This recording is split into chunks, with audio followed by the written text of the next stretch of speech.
नमस्कार, मैं गीता, आप देख रहे हैं खबर हिंदुस्तान। तो चलिए नजर डालते हैं अब तक की खबरों पर। तालिबान के खिलाफ फरीबा मोहेबी की किताब बनी हथियार।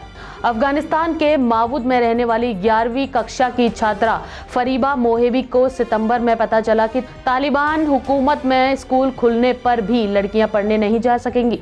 इस खबर ने फरीबा को अंदर तक झकझोर दिया। वो इस कदर टूट चुकी थी कि कमरे के खिड़की दरवाजे बंद कर फूट फूट कर रोने लगी। उनकी इस हताशा से एक कविता निकली, why was I want a girl. आज यही कविता अमेरिकी और अफगानी छात्राओं के बीच एक पुल का काम कर रही है। लावण्या की खुदकुशी पर गुस्सा। तमिलनाडु में 17 साल की छात्रा लावण्या की खुदकुशी मामले में लोगों का गुस्सा फूट पड़ा है।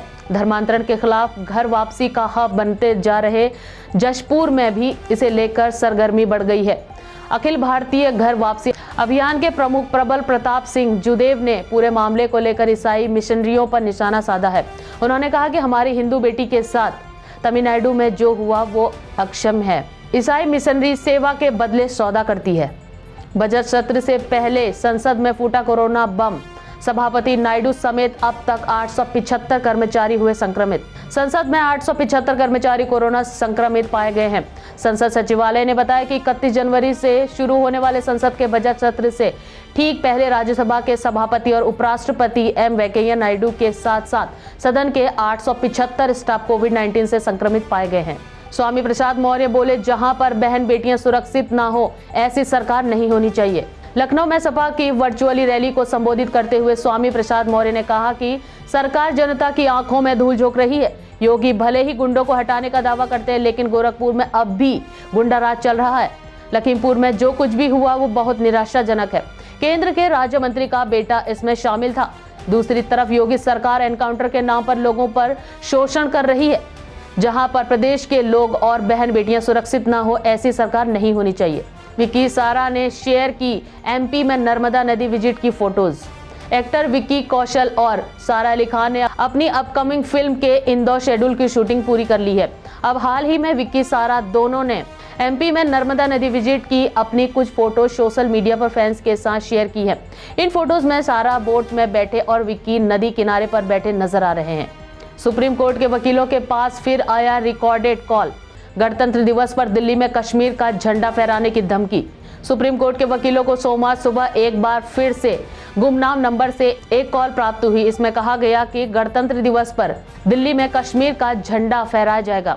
सुप्रीम कोर्ट के कुछ एडवोकेट ऑन रिकॉर्ड को किए गए कॉल में कॉलर ने खुद को इंडियन मुजाहिदीन के सदस्य होने का दावा किया। उसने कहा कि कश्मीर से अनुच्छेद 370 को निरस्त करने के लिए सुप्रीम कोर्ट उतना ही जिम्मेदार है जितना कि मोदी सरकार। जो करे जिन्ना से प्यार वे करे पाकिस्तान से इनकार, भाजपा का अखिलेश पर वार।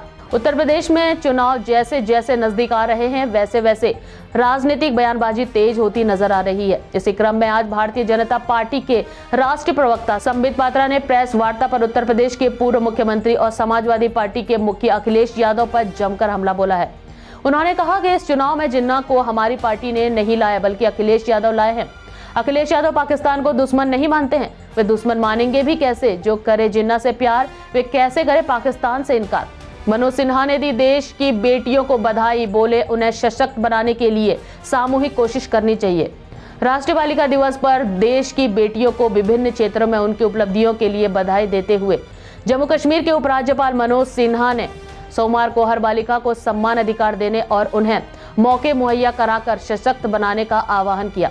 सिन्हा ने लोगों से बालिकाओं के अधिकारों के बारे में जागरूकता को बढ़ावा देने और लड़कियों को समर्थन और मौके प्रदान करने के लिए सामूहिक कोशिश करने को भी कहा। यूपी के विधायक विजय मिश्रा की जमानत याचिका हुई खारिज। सुप्रीम कोर्ट ने आगामी यूपी विधानसभा चुनाव के मद्देनजर उत्तर प्रदेश के विधायक विजय मिश्रा की जमानत याचिका पर सुनवाई की। जस्टिस डीवाई चंद्रचूड़ ने कहा कि यह जमानत के लिए उपयुक्त मामला नहीं है। विशेष अनुमति याचिका खारिज की जाती है। हालांकि साक्ष्य की रिकॉर्डिंग समाप्त होने के बाद याचिका फिर से दाखिल की जा सकती है। भगवंत मान को कोरोना प्रोटोकॉल का उल्लंघन करने पर नोटिस। आम आदमी पार्टी के मुख्यमंत्री पद के उम्मीदवार भगवंत मान को चुनावी रैलियों के दौरान कोरोना प्रोटोकॉल का उल्लंघन करने पर आयोग की तरफ से नोटिस जारी किया गया है।